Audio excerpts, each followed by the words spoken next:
Doctor Mohammad Yunus, আপনাকে আমাদের অনুষ্ঠানে স্বাগত জানাই। আমরা যখন আজকে ব্যারিস্টার সুমনের সাথে আমরা শো করব, তখন অনেকেই আমাদের কাছে জানতে চেয়েছেন এই প্রশ্নটি করার জন্য। আমি একটু ছোট্ট করে এক লাইনে এই প্রশ্নটি করে রাখি যে আপনি আর ফেসবুক লাইভ করবেন কিনা বিভিন্ন সমস্যা নিয়ে, সাধারণ মানুষের বিভিন্ন সংকট নিয়ে। আপনি যদি ছোট করে বলেন, আমরা মূল প্রশ্ন যাওয়ার আগে, এটা সবচেয়ে বেশি আপনার কাছে প্রশ্ন। সংকট কি এই দেশ থেকে চলে গেছে নাকি যে আমার লাইভ বন্ধ হয়ে যাবে? আচ্ছা, তার মানে আপনি করবেন সংকট? সংকট যদি থাকে, আমি ফেসবুক লাইভটা তো হচ্ছে কি আমার একটা এই প্রতিরোধ বা প্রতিবাদ করার একটা উপায়।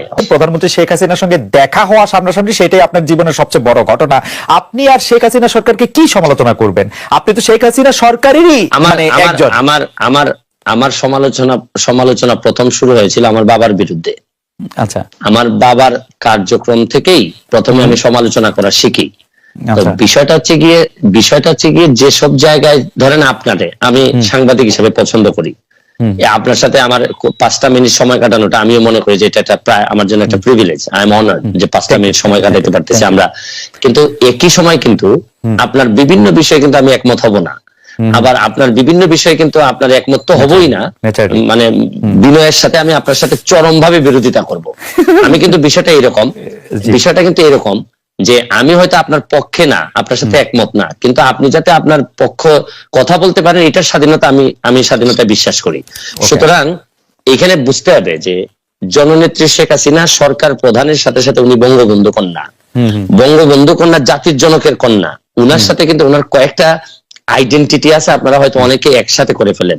আমার কাছে কিন্তু দেখেন, আমি কিন্তু এই এমপি হওয়ার আগেই বাংলাদেশ আওয়ামী লীগের প্রচার সম্পাদক যিনি বর্তমানে, তার বিরুদ্ধে মামলা হয়ে বাদী হয়ে কিন্তু আমি মামলা করেছি।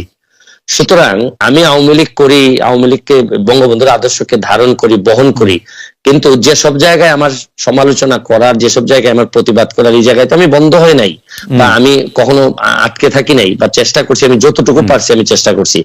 এইখানে বঙ্গবন্ধু কন্যার সাথে দেখা করতে পারাটা আমার জন্য একটা সম্মানের। এখানে আপনারা মিলাই ফেলবেন না, কিন্তু উনি সরকার প্রধান যখন হবেন তখন সরকারের দায় যতটুকু থাকবে, যতটুকু ওনার নেয়ার বিষয় আছে, এখানে আমি হয়তো ওনাকে বলবো যে মাননীয় নেত্রী, এখানে আমার মনে হয় কাজ করার সুযোগ আছে। আমার হয়তো বলার এখানে একটা জিনিস হয়েছে কি, এবার সংসদে আপনি কখনো কোনো খারাপ ভাষা হয়তো শুনবেন না, বকাবকি শুনবেন না, গালাগালি শুনবেন না। এবারে সংসদ হবে ভদ্রলোকের সংসদ।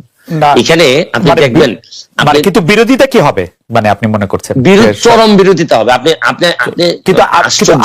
আপনি তো অরিজিনালি নৌকা, মানে আপনি নিজেও নিজেরে বলেন, এমনিও বলেন। না, এইখানে প্রবলেমটা হচ্ছে গিয়ে আমি বঙ্গবন্ধুর আদর্শকে ধারণ করি, এবং আদর্শকে ধারণ করা মানে কি, মানে হচ্ছে গিয়ে উনার যে আদর্শটা আছে এইটা